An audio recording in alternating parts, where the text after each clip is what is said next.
Bonjour à tous ou rebonjour, c'est selon, bonsoir aussi, ça dépend un petit peu quand on tombe sur cette émission. Nous sommes pour rappel sous le chapiteau du KIC Festival, le festival des arts numériques et digitaux qui se déroule à Namur en ce moment. Je suis toujours en compagnie de Pascal. Pascal, tout va bien? Tout va bien, bonjour, bonsoir, rebonjour. On a déjà fait beaucoup de rencontres, beaucoup de découvertes. Et on va continuer. Et on va continuer. Et pour ça, on accueille toujours une série d'invités. Les premiers viennent de nous rejoindre pour cette deuxième heure. Effectivement, on accueille, honneur aux dames et demoiselles, on accueille Stéphanie Roland. Bonjour. Bonjour, merci de m'accueillir. Alors, je vais résumer. Tu es artiste et photographe. Tu viens de La Louvière au départ et tu as bu à Bruxelles et tu exposes ici au Grand Manège. On va en parler dans un instant. Oui. C'est bien ça, je ne me suis pas trompé? Tout à fait, oui. Très bien. Alors, on accueille également Florian Dussault. Bonjour Florian, bienvenue. Alors toi, c'est différent, tu es artiste également, mais tu as donné une conférence hier, ici à Namur. Voilà, et alors toi, ce que tu adores, c'est mélanger la créativité, l'art, le design et les nouvelles technologies. Brouiller les pistes. Comme un peu tout le monde ici, j'ai envie de dire. Il brouille les pistes, c'est vraiment ça en fait en plus. Alors, Stéphanie, tout d'abord, ton truc c'est quoi et pourquoi es-tu attirée, je dirais, par le monde du digital, le monde du numérique? Mais à la base, moi j'ai étudié le graphisme et la photographie. Et donc ma base, c'est plutôt un travail photographique qui s'est enrichi aussi de la vidéo et de pas mal d'autres techniques, la sérigraphie, les arts numériques. Et disons que ce n'est pas une fin en soi d'utiliser l'outil numérique, mais ça me permet de réaliser beaucoup d'idées. Je pense que l'outil numérique, penser intelligemment, peut faire évoluer ma pratique personnelle et une pratique artistique en général. Ça permet encore plus de créativité, ça ouvre les champs, je dirais, visuels et autres. Oui, tout à fait. Je pense que bien penser, ça ouvre des champs visuels, ça ouvre des nouvelles possibilités. Aussi par rapport à l'interaction, par rapport aux visiteurs d'une exposition et à l'expérience qu'ils peuvent ressentir dans une installation, un espace d'exposition. Alors justement, Stéphanie, ce qu'on peut dire, c'est que tu es une habituée du KIC, mais jusque-là, tu étais plutôt festivalière. Cette année, tu es là comme invitée. Oui. Voilà, donc tu exposes au Grand Manège. Oui, tout à fait. J'étais une fidèle des éditions précédentes. J'écoutais les conférences et j'étais très flattée de participer au programme cette année. Alors, je pense qu'on va voir quelques images de ton travail, des images qu'on va pouvoir commenter. En attendant, tu peux peut-être nous expliquer en quoi consiste toute cette approche. Mais ici, donc, c'est une exposition que je viens de faire à la Biennale de Liège. Donc, j'ai eu la chance d'exposer dans une église, à la salle capitulaire à Liège. Et j'ai développé une thématique qui était tout le moment avant le désastre, donc toute la potentialité de désastre. Et une des pièces a été exposée également au KIC Festival, où je travaille sur les listes noires d'aviation. Et c'est que je reprojette, c'est des vidéos que je reprojette dans du plexiglas et qui recréent des formes elle est difficile à percevoir, comme des totems qui ressemblent à des formes de Rorschach. Et donc, ici, j'avais pas mal développé le thème, le moment avant les désastres, ou la structure familiale avant le désastre. Enfin, Alors, ça fonctionne aussi au Grand Manège? Oui, voilà, tout à fait. Il y a une installation qui est à l'entrée du Grand Manège, qui est cette pièce donc, sur les listes noires d'aviation. C'est des compagnies aériennes qui sont interdites dans l'espace européen. Et toute une installation lumineuse par rapport à ça, ce contenu. Et disons que ça rebondit sur le thème de l'interférence du KIC Festival par rapport à toutes ces interférences aériennes, ces distractions et ces perturbations du trafic aérien. Donc c'est plus là-dessus que je travaillais sur ce projet. On ne va pas en dire plus et voir plus. Je pense qu'il faut que les gens aillent voir d'eux-mêmes. Voilà, oui. Fly Memorial, en tout cas. Bien. Alors, Florian, alors toi, ton truc, c'est ça aussi. Et on le disait tout à l'heure, les nouvelles technologies, le numérique, ça te permet de t'exprimer différemment et d'apporter encore beaucoup plus à tes œuvres d'art? En fait, les technologies sont... je vois ça comme un des outils qui maintenant est accessible et plus que jamais. Donc, je focalise mon travail pour justement ne pas trop le définir en tant que je crée des expériences, des moments, quelque chose qui est, j'essaye d'atteindre quelque chose qui est mémorable. Ça c'est un petit peu, les projets viennent s'inscrire dans ce contexte-là et donc on est toujours dans un contexte très large et après ça peut prendre différentes formes. Ça peut être un objet, ça peut être une installation, ça peut être une exposition. Et pour ça, la technologie permet en général d'amener un peu plus d'interactivité. Et une façon de voir la technologie aussi, c'est une façon un petit peu magique. C'est un petit peu la nouvelle magie qui, même quand on comprend le truc, puisque même en science, on peut connaître, je travaille avec l'électricité, avec la lumière, on peut se renseigner sur ces sujets-là, mais il y a quand même un ressenti un petit peu magique quand quelque chose fonctionne, un peu comme une expérience. Alors attention, la technologie du son, bien mettre ton Bien micro, mettre si le tu veux micro. bien. Donc Florian, toi tu es venu comme speaker, invité ici au KIC. Conférencier. Tu habites à Londres depuis une dizaine d'années, mais tu es français à la base. Donc qu'est-ce qui t'a emmené à Londres ? Sûrement une plus grande ouverture d'esprit par rapport à des projets un petit peu plus avant-garde comme ceci. Surtout à travers mon studio de design, j'essaye de lier un petit peu l'approche artistique, mais en travaillant avec des marques, en travaillant avec des espaces. On va dire qu'il y a quand même une 5 à 10 ans d'avance, surtout, je dirais au Royaume-Uni, mais surtout... apparemment non.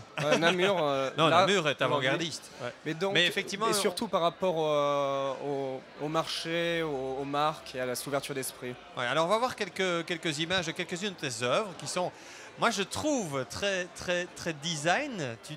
Tu mets un soin particulier aussi au design. Un mot peut-être tout de suite sur cette cuillère. De cette cuillère. Alors c'est à la fois une œuvre d'art et un objet pratique. Alors c'est quoi ça ? Alors ça c'est un projet, c'est peut-être un des projets plus commerciaux justement, parce que c'était commandé par Kellogg's et Dominic Wilcox, qui est un artiste.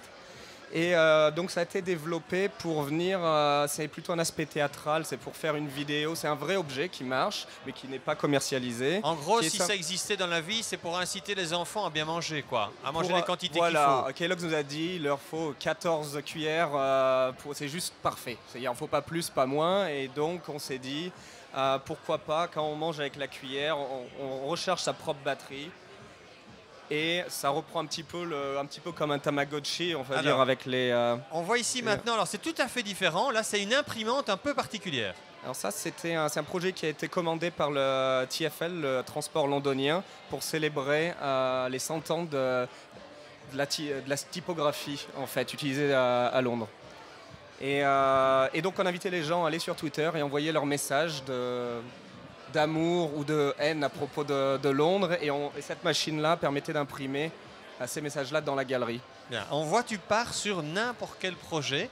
C'est aussi ça qui est agréable pour toi. Des fois, tu pars d'une page blanche ou d'une commande et tu dois arriver à une œuvre d'art, je dirais. En général, on essaye d'abord de construire une histoire. Et une histoire, on a envie de la changer à chaque fois, en fait, j'ai envie de dire. Donc, si c'est pour une marque, si c'est pour une galerie, on commence à partir de cette histoire-là, comme si c'est l'anniversaire d'une typographie, ou alors si c'est pour une marque, pour un produit spécifique, et ensuite on développe. Et là, ce que j'aime bien, c'est pas me cantonner justement à un seul type de design. Bien, même question à tous les deux. Vous avez visité, je suppose, le festival, le Grand Manège, etc. Qu'est-ce qui vous a étonné ici, ou ravi, ou trouvé génial ? C'est l'approche en général, je trouve ça assez génial, toutes ces conférences, toutes ces approches très différentes par rapport aux nouvelles technologies, c'est enrichissant, ça donne plein d'idées, une énergie. Par exemple, hier, j'ai vu une conférence de Pauline Van Dongen sur les vêtements avec des panneaux solaires et c'était un peu mon coup de cœur hier, comment faire mêler la mode, la conscience écologique. Donc il y a plein de projets qui sont enthousiasmants dans des styles très différents. Et c'est les différences d'approche autour du même sujet qui sont intéressantes dans le festival, je pense. C'est étonnant, c'est plein d'énergie. Florian, de ton côté ? C'est la première fois que tu viens au KIC. C'est la première fois. C'est une belle découverte pour moi. C'est vraiment, vraiment excellent. En fait, je pense la taille est absolument parfaite parce qu'on peut aller d'une exposition à l'autre très facilement. Le nombre de personnes aussi absolument parfait parce qu'on peut accéder à toutes les conférences que l'on veut, même si c'est complètement archi-rempli, on trouve toujours à pouvoir s'asseoir sur une marche. Il y a vraiment un vrai intérêt et une grande diversité dans les sujets. Et pour moi qui aime la diversité, je m'y C'est parfait. retrouve On complètement. va entendre parler de Namur à Londres. Tout à fait. Ouais. Et à Bruxelles. Non, mais j'ai trouvé pas mal d'amis dans le train qui viennent de Londres et Ah qui ouais viennent. Il y a un public vraiment On va international. trouver ici. Ouais. Est-ce que le festival commence à se faire connaître au-delà de nos frontières? Bah oui, apparemment, complètement. Ouais. D'accord. On va continuer notre série qu'on a proposée à notre collègue grec, la série l'a bien nommée. Qui que quoi. On va s'intéresser de plus près au Little Kick. On en a déjà beaucoup parlé, mais on va entrer encore un petit peu plus dans le détail. Regardez.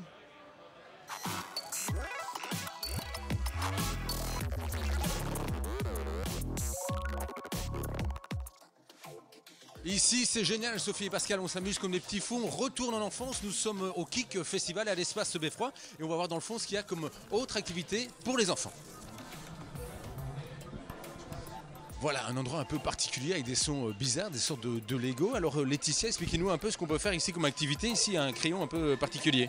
Alors ici vous entrez dans la boîte, c'est une sorte d'usine interactive en 4 unités de production. Et ici on est dans du Drodio. Donc du Drodio c'est quoi? C'est un mélange entre du dessin et de l'audio. Et ici en fait, on va utiliser la conductivité naturelle présente dans le corps humain et le graphite qui est conducteur pour produire des sons. Ça.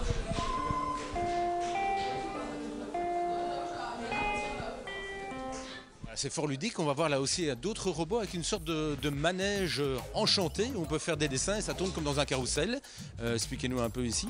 Oui, alors ce carrousel, c'est simplement la technique du dessin animé qui est utilisée. Donc on demande aux enfants de dessiner dans différentes cases une action. Ensuite on la place devant la caméra et du coup avec le mouvement, ça s'anime. Et puis on peut même créer une petite bande sonore en parlant dans l'oreille du robot. Dernière activité, on va aller voir là-bas, un robot particulier. Il faut faire un petit dessin que nous avons déjà fait à l'avance. Et vous allez voir ce qui va se passer. On vous montre ici le dessin. Un dessin qu'on met ici. Vous voyez, j'ai dessiné un petit monsieur qui n'est pas du tout content. Ça pourrait être Pascal, tiens, qui aimerait bien être ici plutôt que sur le studio, puisque ici on retourne en enfance. Pascal qui est un grand enfant. Voilà, à tout à l'heure et retrouvez le sourire. Mais on l'a toujours, le sourire, évidemment, quand on est ici. En plus, c'est vrai que c'est très plaisant, une bonne ambiance, bonne atmosphère dans ce festival et spécialement sous ce chapiteau où on présente différentes innovations, outils et beaux outils techniques, technologiques. Et c'est le cas avec notre invité suivant. On accueille Nicolas Biraud. Bonjour. Bonjour. Alors, on est de nouveau encore dans le secteur de la musique. Il y a beaucoup de démonstrations musicales ici. Mais... Et on l'entend Et on l'entend d'ailleurs derrière nous. Alors là, ici, on va parler d'une manière de faire de la musique. De quoi? De remplacer un chef d'orchestre tout seul. Comment ça se passe? Alors, effectivement, c'est inspiré du chef d'orchestre. D'ailleurs, un des deux fondateurs, Thomas Emilien, est un chef d'orchestre. Un des deux inventeurs. Donc, il s'agit effectivement, à la manière d'un chef d'orchestre, de transmettre, comme un chef d'orchestre transmet des intentions à ses musiciens. Avec ses mains, avec ses bras. En fait, il ne les contrôle pas directement. Il leur transmet des intentions, des émotions liées à la partition. Et là, en fait, il s'agit de faire la même chose, mais avec un fichier audio et un capteur qui, on va dire, permet de capturer les mouvements des mains et de les transmettre donc à l'ordinateur. Donc on intervient sur la musique à la manière d'un chef d'orchestre. Donc il y a une musique qui tourne, qui est jouée, On lance. mais avec la musique, vous pouvez la ralentir, l'accélérer, etc. Exactement. Alors on va voir. Ça s'appelle le Clé Music Live. Clé Music Live. Alors on va faire une démo, je crois que c'est le plus facile. Oui, Alors, c'est parlant. Ouais. on va voir, vous allez venir avec vos mains au-dessus. Alors je me trompe ou pas, c'est aussi un peu comme Jean-Michel Jarre qui avait créé Absolument, ça il y a qui était un précurseur. Je me trompe. Oui, mais enfin, par contre, le grand public, c'est ce qu'il voit. On se souvient de Jean-Michel Jarre qui, lors de ses concerts, il avait des lasers qui sortaient et il mettait ses mains sur le laser en fonction de la hauteur de la main ou du laser. Ça jouait d'une manière ou d'une autre. Alors, c'est peut-être pas ça, mais pour le grand public, ça peut ressembler à ça. Il y a un vrai point commun entre les deux. C'est-à-dire, c'est l'aspect visuel et on va dire une augmentation du spectacle, si on veut. C'est-à-dire que ça permet aussi au public de participer de manière différente à la performance de l'artiste. Après, d'un point de vue technique et d'un point de vue même de l'interaction avec la musique, c'est vraiment très différent.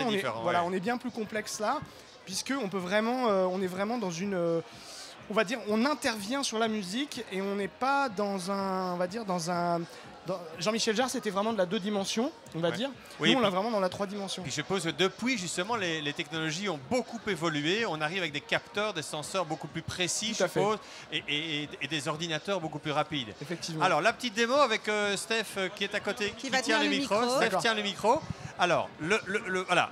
C'est très simple en fait, il n'y a aucun clavier, il n'y a rien, il y a juste un ordinateur. C'est ça, donc en juste un fait je capteur. mets mes mains au-dessus du capteur. Alors et là, attention, je vois, on ne peut pas encore vous voir, donc on D'accord. va regarder avec une autre caméra je pense. D'accord. Alors, Voilà. non, là c'est ce qu'on voit sur votre écran Voilà. de votre Là, ordinateur. ce qu'on voit, c'est ma main qui est Et captée. on voit votre main qui Voilà. bouge. Ok, Donc, là voilà votre main. Donc on a une grammaire de gestes prédéfinie qui nous permet de, par exemple, là, de lancer la musique. Ah ouais, oh yeah, Disconnect. Donc là, vous Et voyez, de la rattraper. Là, je la gèle, là, je la relance. Donc là, le petit capteur que vous avez en dessous de vous, c'est un petit boîtier. Hein. Voilà. On va pouvoir le voir tantôt. C'est un petit boîtier. Il Moi, j'ai envie capte le d'essayer. mouvement de la main. quoi. Exactement. Et voilà. Donc on a plusieurs gestes. On peut également, à la manière d'un DJ, aussi changer de morceau. Alors, Et donc, voilà. les On interventions- le voit ce que-ci dans votre ordinateur. Et le petit capteur, il est là. Vous voyez, il est ici, là. Voilà. Donc il y a des codes à avoir avec vos mains en fait. hein. Exactement. Donc on peut vraiment intervenir sur les événements, produire des nouveaux événements sur la musique. Donc on recompose un peu la musique, on la remixe en direct quelque part. Et voilà. Alors, c'est Bon. quelque chose que vous laissez tester aux festivaliers ici sous, Tout à sous le fait. chapiteau. Alors moi Je justement vais je voudrais tester parce que, parce ben, que moi venez. je suis sûr que vous connaissez l'appareil à mort. Bien sûr. Sophie ne s'y connaît pas du tout. Moi je la connais dans le privé. Elle ne joue pas de musique mais du tout. Bon. Alors là tu chantes. Moi, je tu danse. chantes éventuellement. Tu danses. ça va. Non mais en fait c'est fait Alors- pour les non-musiciens. hein. Eh bien on va tester. Alors Sophie, est-ce que Bon, tu je peux vais. un petit peu Allez, essayer? venez. Allez on essaye. Allez Alors, Sophie On va s'improvise chef faire, d'orchestre. On va faire quelque chose de simple. Je vais vous montrer un geste. Vous allez mettre votre main au-dessus du capteur, votre main droite. Voilà, vous allez fermer votre poing. Maintenant vous allez l'ouvrir. Là, ça il faut qu'il Faut repère vraiment en fait. faut vraiment le lancer. Regardez. Ah, là, faut Vas-y. dire en même Vous temps mettez bracadabra à mon avis. Voilà. Voilà. Laissez votre main au-dessus du capteur. Voilà. Maintenant, fermez votre poing. Ah voilà. Ouvrez-le. Maintenant, vous allez retourner votre main comme ça. Retournez là. Et si vous voulez arrêter la musique, posez votre main sur le capteur. Voilà. Ah c'est génial. Donc en C'est fait, c'est génial. vraiment... Tais-toi. si vous remettez votre main au-dessus du capteur, forcément, il va le relancer. Ah oui, il faut faire attention parce qu'évidemment il continue à travailler lui le capteur, hein, ça c'est clair. Exactement. D'accord. Donc en fait, on laisse beaucoup les festivaliers s'en servir. C'est même le but du jeu, c'est de leur montrer qu'en tant que non-musiciens, ils peuvent en fait changer d'écoute de musique. On a beaucoup travaillé sur la question des usages et sur... ce qui nous intéressait, c'était de permettre aux gens qui étaient aussi non-musiciens et aussi aux musiciens d'intervenir de manière différente sur la musique, de manière active et d'avoir vraiment l'expérience de ce que c'est que de diriger de la musique. Voilà, chacun voilà. peut reprendre sa place. Et en fait, effectivement, on n'est peut-être pas dans la création ou dans le jeu de la musique, mais on est dans l'interprétation, faire évoluer Exactement. un même morceau qu'on connaît Tout à au fait. départ, mais on a envie de le faire à sa sauce, quoi. Tout C'est à un peu fait. ça, quoi. Tout à fait. D'accord. Donc finalement, on le recompose. Bien. Moi, je suis purement pragmatique et pratique. D'accord. Ça coûte cher. C'est facile à mettre sur un ordinateur. Comment ça va? Non, c'est assez facile à mettre sur un ordinateur, ça coûte pas très cher, bien que pour l'instant en fait on ne soit pas encore sur le marché, donc j'ai pas de prix à vous Mais ça annoncer. s'annonce quoi pour quelques centaines d'euros? Oui, on pourrait avoir ce type de Abordable. système? Je pense je dirais moins de 300 € sans problème. Moins de 300 euros. Et Et là, il je vous suffit fais une d'avoir un fourchette très, ordinateur très à large. côté. Alors oui, un ordinateur, perso, quoi. et un capteur, ça c'est un capteur grand public, Leapmotion. Ça se trouve facilement sur internet, c'est un capteur. Voilà. Nous en fait on a surtout développé toute la technologie qui est derrière et aussi on a beaucoup travaillé sur les usages. Nos innovations sont beaucoup dans les usages et on va dire que en ce qui concerne Clay, Clay Music c'est un de nos produits qui est un peu notre vitrine sexy on va dire. Et on est surtout maintenant, on est surtout sur des technologies algorithmiques et du machine learning sur l'interprétation gestuelle. Donc en fait, notre société HINS, qui a été fondée donc par Thomas Amilien et Jean-Baptiste Va Vignard, pouvoir se développer d'autres voilà, produits. elle se développe autour de la technologie de l'interprétation des gestes Et ça, c'est un petit peu notre vitrine musicale. Alors aussi une l'ADN précision un peu de aussi, la moi en boîte. préparant l'émission, j'ai vu qu'il y avait une application. Tout à fait. Alors, Pour évidemment, les smartphones. vu qu'on est jouet, on l'a fait D'accord. dans le bureau, mais on dit à notre patron que c'est pour travailler, hein, mais Ouais. on a un peu joué. On sait l'avoir sur smartphone, Tout à fait. avec une petite version light, quoi. Voilà. D'accord. Et ça, il suffit d'aller sur les applications L'application simples. est gratuite. Ouais. Elle marche que sur les iPhones récents, on va dire. Mais tout le monde en a maintenant. Donc, Il faut avoir quand même des bons capteurs. Donc il faut avoir un smartphone c'est la caméra. qui a une certaine qualité. C'est la et caméra. Alors avec le smartphone, c'est la caméra 2D qui permet de faire un tracking 3D assez fin d'ailleurs. Donc ça aussi, ça fait partie des innovations qu'on a créées. Donc ça s'appelle Clé Music Live. Live. Clé C-L-A-Y. Il y Music a- comme en anglais music. Voilà, il y a un live. site clémusic.fr. Il y a une page Facebook Clé Music. Il y Et a puis on aussi peut venir vous voir ici, Vous pouvez venir- évidemment. Exactement, on est là jusqu'au bout du festival. D'accord. Et vous pouvez tous venir essayer, c'est vraiment très simple, c'est très ludique. C'est voilà, c'est Jusqu'au bout du festival, Est-ce- jusqu'au bout de la nuit avec eux, j'ai l'impression. Oui, c'est ça. aussi. Est-ce que vous avez déjà remporté un prix, vous, pour l'un de vos projets? Alors, on a remporté des prix d'innovation, notamment en France, avec la BPI. Au tout début, en fait, quand on a lancé la société, on a vraiment eu des prix qui nous ont aidés aussi à continuer à développer l'entreprise. Et puis maintenant, on est dans une phase un petit peu plus avancée, on est assez structuré et on va dire que c'est assez prometteur. Je ne peux pas en dire plus, je ne suis pas vraiment D'accord. autorisé à le faire. Voilà, David Valentini, vous me voyez venir, hein, bonjour. Exactement, Vous êtes là bonjour. pour nous parler des awards, hein, c'est une première cette année. Il y avait moyen de remporter des prix et pas mal de prix finalement. Ça s'est passé hier, c'est ça? Exactement, comme vous le savez, les organisateurs du KIC ont rassemblé toute une série de partenaires autour d'un nouveau concours, du premier concours wallon pour start-up avec différentes catégories. Et donc effectivement, c'était hier la grande remise des On va prix. voir quelques images, hein, nous y étions. Parfait. Voilà, mais continuez à en parler. Alors, D'accord. combien de candidats Alors- comment ça se passait pour être... Il y avait des repris. dizaines de candidatures qui ont été retenues. Donc je pense qu'on était autour d'une cinquantaine de projets de start-up qui sont portés candidats pour ce premier prix de start-up Made in Wallonia. Et alors on décernait 4 catégories de prix. La première, c'est un prix de food tech, donc c'est-à-dire un projet hybride entre la technologie et la cuisine, l'alimentation, qui est d'une catégorie qu'on essaie de pousser pas mal ici en Wallonie, parce qu'il y a beaucoup de talents liés à cette nouvelle manière, je dirais, de faire l'innovation.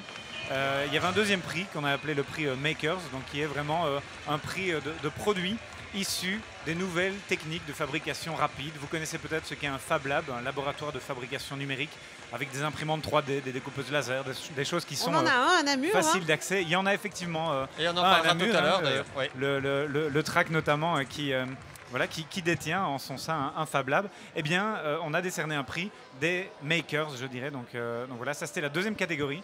Une catégorie pour le prix de la start-up wallonne, donc vraiment une start-up du territoire. Sachant que les candidatures n'étaient pas limitées au territoire pour l'ensemble des autres prix, mais celui-là bien. Et puis le quatrième prix, qui est le plus grand prix, celui de la start-up digitale avec le meilleur potentiel économique. Eh bien, à ce propos, je vous propose d'écouter tout de suite la réaction du vainqueur. On l'a pas. On ne l'a pas tout de suite, peut-être un petit peu plus tard. Vous allez nous en parler? On hein leur cale. Voilà, oui, tout à fait. Donc, je peux en parler. La start-up qui est le grand gagnant, je dirais, de cet award digital est Osimis, donc qui propose des plateformes de collaboration au niveau de l'imagerie médicale. Et donc, ils mettent en place des softwares open source pour permettre aux acteurs de la santé de se partager extrêmement facilement l'imagerie médicale. On sait aujourd'hui que c'est encore un petit peu compliqué. Voilà, on passe sur des impressions réelles qu'il faut transmettre de patients en médecins, de médecins en spécialistes, etc. Et ici, bien, l'idée de cette start-up, c'est vraiment de déployer pour tout le secteur médical ces nouvelles technologies, je dirais, les plus avancées, de manière open source, pour permettre aux services de collaborer. Mais puis, il y a eu évidemment d'autres awards, mais celui-là, c'est vraiment le grand gagnant de la soirée d'hier et de ces KIC Belfius Awards. Voilà, ce sont des prix en argent, hein, c'est ça? Exactement, donc il Pour les s'agit aider à se de Pour les débloquer chèques. aider, après. justement, Oui, on ce sait sont bien des que- tremplins. Voilà, on sait bien que ces startups sont vraiment au tout début de leur trajectoire. Alors c'est vraiment un encouragement qui est donné là-bas par les responsables du KIC et tous les partenaires autour de ce prix. Bien, c'est de dire, voilà, on constate qu'il y a là un potentiel. Les entreprises sont en partie, pas encore complètement sur le marché, mais aspirent à l'être. Et alors du coup, quelques milliers d'euros à ce stade de développement, ça peut effectivement changer la donne. Ça peut permettre de réaliser un prototype, ça peut permettre d'aller beaucoup plus loin, beaucoup plus rapidement vers le marché. Et donc, voilà, c'est un prix d'encouragement. Comme je le disais, il y a différentes puissance d'investissement qu'on a donné à ces startups, et ici c'était le plus grand prix. Beaucoup de candidatures, ça veut dire qu'il y a vraiment un beau potentiel, il y a un dynamisme en Wallonie pour tout ce secteur qui ne demande qu'à se développer, et que vraiment les Wallons ont moyen de développer des marchés importants au niveau belge, européen ou mondial. Oui, je pense aujourd'hui qu'on est directement dans un niveau international. On le voit ici. Je ne sais pas si vous avez eu l'occasion de découvrir ce qui se passe ici au KIC. Il y a à peu près, je ne sais pas en termes de proportion, mais il y a énormément de personnes qui viennent de l'étranger. Je pense que c'est tout à fait symptomatique du fait qu'une start-up aujourd'hui ne se limite pas à son quartier, puis sa ville, puis sa région, puis son pays, puis peut-être les pays limitrophes. On n'est plus dans une vision concentrique, je dirais, de l'innovation. On peut aujourd'hui créer un partenariat ou aller vendre directement à l'étranger. On est dans l'économie digitale, ce qui nous permet de transporter sans coût, quelque part. Et donc, oui, on ressent très fort que là, on est, depuis la Wallonie, sur un marché qui directement est international. On parle beaucoup de small global business. Donc des petites entités comme les startups, mais qui se développent directement dans des marchés de niche à l'international. Et c'est très intéressant. C'est un travail que l'on mène avec des partenaires depuis 2010. Alors, je vais me faire moi un peu l'avocat du diable. Je parlais hier, je ne vais pas dire avec qui, avec des représentants du secteur économique qui disent oui, c'est très bien, il y a beaucoup de créativité, c'est très bien, mais on ne crée pas forcément beaucoup d'emplois, dans le sens où ça ne va pas créer des entreprises qui vont générer des centaines ou des milliers d'emplois. On est souvent dans des startups avec 2-3 personnes. Alors, on crée peut-être 1 ou 2 emplois par an, mais on n'est pas dans... sur le plan économique, est-ce que ça permettra de faire développer vraiment de nombreux emplois en Wallonie? Alors je pense que c'est vraiment une question intéressante. Je crois qu'il faut jouer au moins sur les deux tableaux. C'est-à-dire qu'on sait que la Wallonie est une terre de PME d'abord. Les PME ont évidemment commencé par être des petites structures et en grande partie le reste. Donc toutes les startups qu'on voit aujourd'hui et qui sont en train de grandir sont les PME de demain. Donc je pense que ça est très important. Mais évidemment, ça nécessite un investissement, notamment de la part du public, ça nécessite des coûts et c'est un développement très progressif. Alors je pense qu'il faut non seulement développer les startups qui seront les PME de demain, et ça se fait, on voit que ça marche, et on a depuis le début, dans le cadre d'un programme par exemple Creative Wallonia, puis aujourd'hui Digital Wallonia, on voit qu'il y a des dizaines et puis maintenant des centaines d'emplois qui sont créés dans ces petites structures.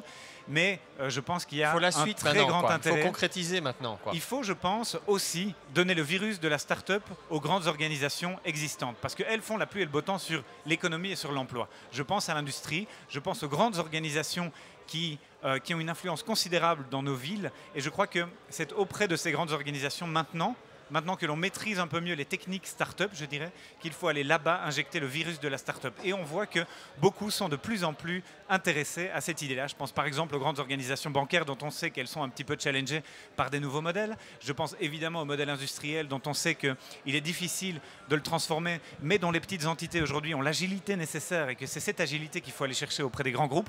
Donc voilà, je crois qu'il faut vraiment fonctionner sur les deux tableaux et on voit que c'est pas, d'une part, c'est pas une mince affaire, mais que c'est possible. Mais donc il y a un beau potentiel, mais il faut le concrétiser. Merci beaucoup. Merci d'être passé nous voir. Merci à vous. Vous allez céder votre place à 2 autres invités. On accueille Cyril et Clément.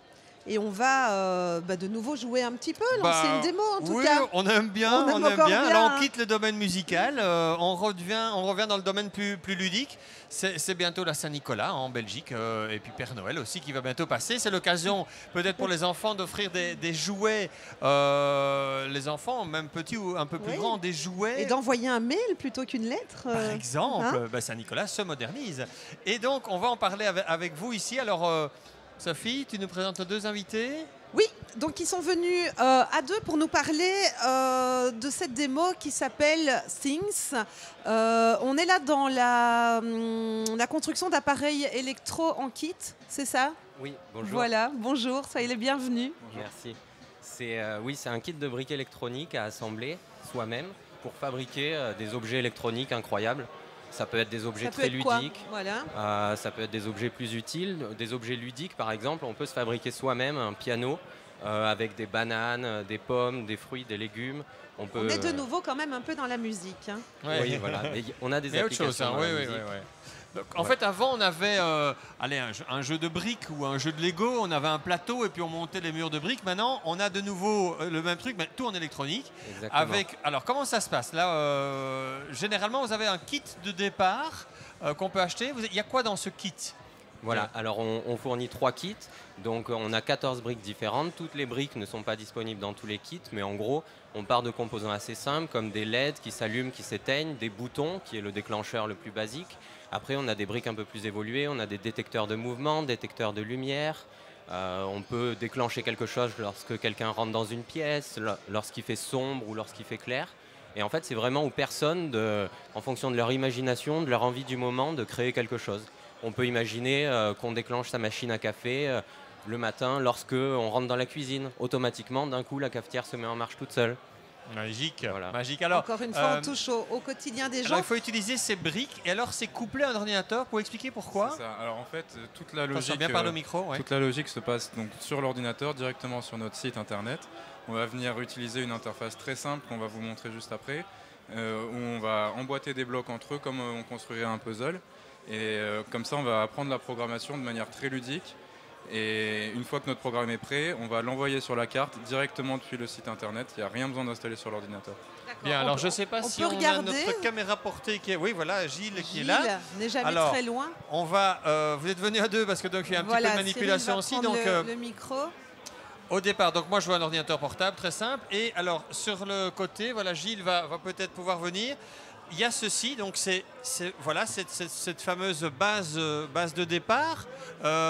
Vous expliquer donc ceci en fait, voilà, ce qui est ici en bleu et en blanc, ça on commence toujours par ça. Alors, oui. Et sur ça on vient y mettre différents éléments. Vous pouvez un peu expliquer? Exactement, ça c'est la partie matérielle de l'objet. Donc c'est là qu'on vient brancher ces briques comme des Lego. On les branche n'importe où, dans n'importe quel sens. Dans les petits trous là qu'on voit ici, je ne sais pas si on en voit quelques-uns effectivement. Voilà, ouais. Je peux débrancher une brique. Voilà. Et vous voyez, les briques se présentent comme ça. Et on les branche n'importe où sur la carte. Ça n'a pas d'importance, elles sont détectées automatiquement. D'accord, il y a des connexions à l'intérieur qui permettent oui, exactement. acheminer le signal ou l'électricité ou que sais-je. Voilà, il n'y a pas besoin de faire de soudure, il n'y a pas besoin de connaître les petits composants électroniques, de faire de câblage. On voit juste nos composants. On sait que là, par exemple, on va faire une petite démonstration avec un écran et un bouton. On va afficher un petit message sur l'écran. Clément va vous montrer sur l'ordinateur comment il va concevoir l'objet. Et voilà, on choisit nos 2 briques, on les branche. Et après, on va programmer. Alors, ça donne quoi? Alors, c'est ça simplement, l'enfant ou le jeune prend sa brique, fait ça. Et après, il se connecte avec, c'est quoi? C'est une clé USB, enfin avec un câble USB. Un port USB, voilà. Un port USB qui est connecté à votre ordinateur. Alors là, vous, à ce moment-là, vous faites quoi? Eh ben, on va sur notre site internet et on a une interface. Je ne sais pas si on va la voir. Logiquement, elle est connectée en AG. Voilà, ça c'est votre interface. Ok. Et donc ici, sur la gauche, on a tous les choix qu'on peut faire. Donc nous, on a décidé d'utiliser pour la démonstration un écran et un bouton. Oui, donc on va aller chercher dans la catégorie bouton. On va prendre le bloc qui correspond au bouton et on va l'amener dans l'espace de travail qu'on voit ici. D'accord. Ensuite, on va faire pareil avec l'écran. Donc on reproduit sur l'ordinateur ce qu'on a fait un peu avant. Voilà, exactement. Voilà, concrètement. Quoi. Ouais. Et maintenant, on va lier les 2 blocs ensemble. Pour ça, on va utiliser un bloc de conditions, celui-là. On va dire si jamais on appuie sur le bouton, donc on va connecter le bouton avec le si, alors on va venir afficher un message sur l'écran. Ouais. Donc là, on peut marquer c'est à vous, par exemple. Oh, c'est à vous. C'est un bon exemple. Mais ce ne serait pas le slogan de Canal C? Et vu qu'on nous, on est dans une thématique de création, on va marquer c'est à vous de créer. D'accord, ok. Et donc là, quand on va appuyer sur le bouton, on va afficher ça sur l'écran. Et quand on va relâcher le bouton, eh ben on veut effacer l'écran. Du coup, on va encore retourner dans la catégorie écran. Et cette fois, on va prendre le bloc effacer, qu'on va le mettre dans le sinon. Et on va dire qu'on veut effacer tout l'écran. Voilà. Donc là, en 30 secondes, on a fait un programme qui est prêt à être utilisé. Et maintenant, on peut voir le résultat concret sur... Alors, là, on va passer à l'autre caméra. Je vais essayer de voir pour que l'écran, voilà, qu'il n'y ait pas trop de reflets. Voilà. Et donc... Ça y est. Et voilà. En appuyant sur le bouton, c'est à vous et c'est à vous de créer. Ok, magique. Donc à la fois, ça fait appel quand même à des compétences matérielles. Voilà, il faut savoir faire ça, mais c'est relativement facile. Et ça veut dire quoi? Que les enfants deviennent petit à petit des petits programmateurs informatiques, quoi. Exactement. L'idée, c'est d'apporter un outil qui est très ludique et qui va permettre aux enfants de s'initier à ce nouveau monde du numérique. Et donc très facilement, ils vont pouvoir créer quelque chose qu'ils vont après pouvoir utiliser dans la vraie vie. Ils vont avoir un résultat physique de ce qu'ils ont imaginé. Et ils vont pouvoir améliorer, comprendre ce qui ne marche pas et réaliser toutes sortes de projets, soit utiles, soit juste pour s'amuser. D'accord. C'est vrai qu'il y a moyen de s'amuser, il y a moyen de faire son réveil, paraît-il. Mais moi, j'aimerais bien avoir mon café le matin quand j'arrive à Canal. Ah bah écoute, je vais demander aux équipes techniques au moment travailler où un petit peu. Pointe, oui, oui, c'est vrai que ce serait bien. Bon, alors, je le dis à chaque fois, à chaque invité, je suis vraiment pragmatique. Ça coûte combien? Parce que Saint-Nicolas, c'est bien, mais voilà, il y a aussi, de temps en temps, il y a des achats à faire, quoi. Hein? Alors, on a 3 kits à partir de 65 €. Plus le kit est fourni en briques, plus les prix montent. Donc les 3 kits sont à 65, 120 et 180. D'accord. Donc il y a déjà moyen de bien s'amuser avec une centaine d'euros. On peut bien s'amuser. Voilà. Et on peut prendre un petit kit, ensuite le compléter plus tard en fonction de si l'enfant a envie à explorer quelques trucs et puis il dit maintenant j'aimerais bien faire ça. On peut juste prendre les quelques briques qui nous manquent et les prendre à l'unité et voilà, les commander. Et ça se commande tout ça par internet? Voilà, sur notre site internet. D'accord. Votre site qui est things.co. Things avec un Z à la fin, comme les choses. Thingz. Exactement. Okay. Voilà, merci d'être passé nous voir. Et on rappelle que vous êtes présent aussi sur le marché et que toutes les démonstrations avec les plus jeunes sont possibles également à votre stand.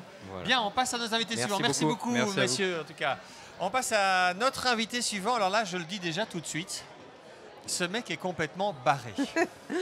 Il n'est pas bien. C'est-à-dire que quand on a préparé le festival, les organisateurs du KIC nous ont dit il faut absolument que vous invitiez l'homme chèvre. C'est comme ça qu'on nous l'a présenté. L'homme chèvre, vous avez bien entendu, l'homme chèvre.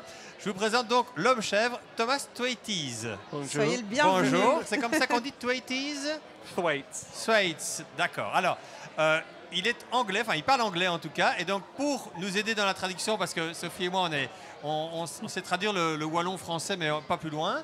On a Yannick Barbeau qui est avec nous. Bonjour Yannick. Salut Yannick, bonjour, merci de venir nous donner un petit coup de main. Voilà, alors donc je disais, cet homme est appelé l'homme chèvre parce que notamment il s'est mis dans la peau de chèvre pendant plusieurs jours.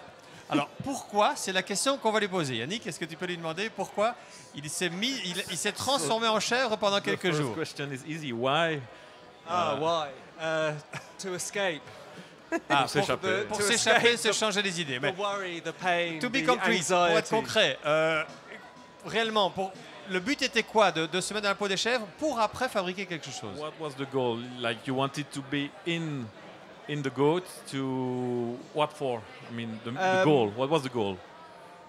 The goal, I think, was an experiment, and you look at history of human kind of thought, right back to the kind of earliest cave paintings. You see images of people, kind of half animal, half human, and fast forward through Greece. Antiquity. Attention, to we now. make a pause. Alors traduction. Donc, quand on regarde l'histoire de l'humanité, on voit dans les grottes les peintures avec les hommes des cavernes, avec des figures à moitié humaines, à moitié animales.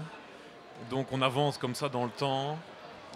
And so now, what can all our technology and science and neuroscience and philosophy, what can our present way of existing say about this kind of ancient human dream of kind of transformation into something other than a human?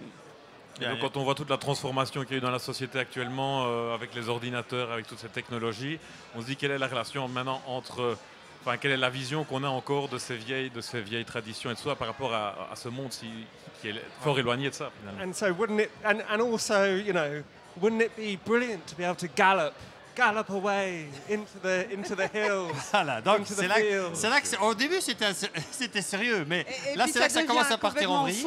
Alors oui, s'échapper dans la colline et voilà, alors c'est un peu une évasion. Il s'est mis à la place de chèvre avec des prothèses, c'est ça si je me trompe pas, notamment pour mettre des prothèses à une chèvre pour voir ce que ça donnerait, c'est ça? Enfin. So you put prostheses to be like. Yeah, so I had prosthetic legs made by doctors who make prosthetics for amputees. C'est des médecins qui lui ont construit les prothèses en question. I had a prosthetic stomach, so I could not just kind of eat grass, but kind of digest it and, you know, get some kind of nutrition. Voilà, on le voit à l'image, hein, par exemple, voilà ce que ça donne. De manger de l'herbe. Thomas est donc ici avec ses chèvres, hein, voilà, et il s'est donc fait bien adopter, hein, comme on peut le voir. Et donc il y a des prothèses au bras pour faire les 4 pattes, en fait, hein, c'est ça. Voilà.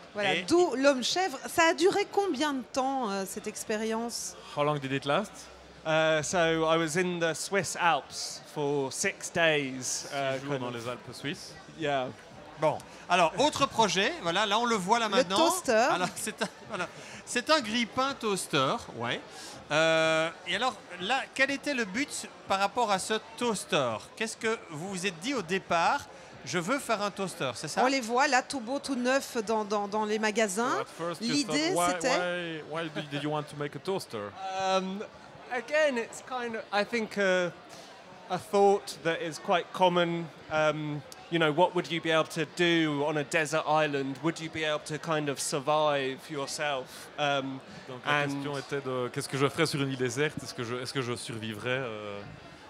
Yeah, so, you know, could you sort of just using the rocks, you know, make kind of any technology entirely yourself? And est-ce que je pourrais utiliser les pierres et ce que je trouve pour créer de la technologie? Voilà, c'est la question qui s'est posée. Il s'est dit, si jamais je suis seul au monde, on va dire que tout s'arrête, est-ce que je serais capable moi-même de créer des objets, mais vraiment de A à Z? Et donc de n'utiliser aucun composant acheté quelque part, mais de le faire soi-même, c'est ça? So that you could be able to make entirely a component without anything. Yeah, so I thought, could I make a, you know, simple, mundane, boring item, which is very common, entirely myself? So I spent 9 months going to mines to get the rock, which I would then, you know, try and make into metal, you know, build the furnace. Yeah. Et donc, est-ce que ça a fonctionné? Il est allé dans les mines carrément pour aller chercher du métal, enfin pour extraire du métal de pierre, etc. Il était dans le but de construire ce Est-ce que c'est possible? Non. Mais est-ce qu'on le savait déjà pas avant? You know, I mean, like to make a spring, you know, the little spring to pop up the toast. No. Avec le système pour faire sauter le toast, il n'y est pas arrivé, c'est ça, non? Ah non, de spring. Non. Ah oui, le ressort. Le ressort, c'est ça, voilà. C'est difficile à faire un ressort en soi-même. Yeah, I mean, you know, it's steel, a very specific type of steel, you know, wound, drawn into very thin wire, like wound, incredibly complex. Bon, mais n'empêche, vous êtes un grand optimiste, hein, un grand enthousiaste. Very optimistic.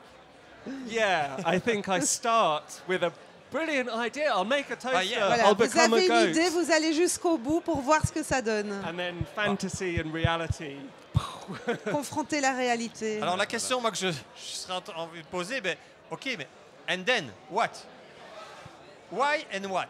I think the thing in common with those two projects is trying to look at the mundane from a different perspective. So to look at this technology which we don't even think about from a different perspective, and, you know, animals, goats in a field, you know, not interesting until you're kind of on their level and trying to work out what they think.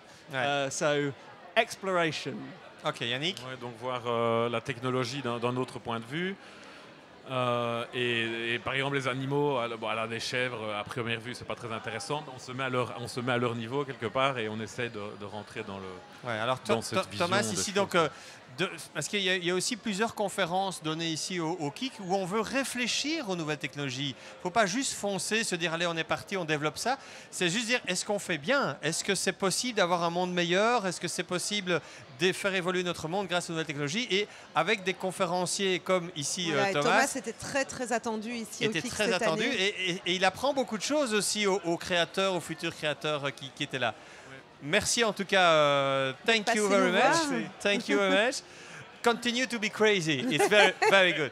Donc, qu'il continue à rester fou, je crois que c'est très très bien. Et avant d'être homme-chèvre ou concepteur de grille-pain dans la nature, c'est avant tout un designer. Hein. Oui, précisons-le.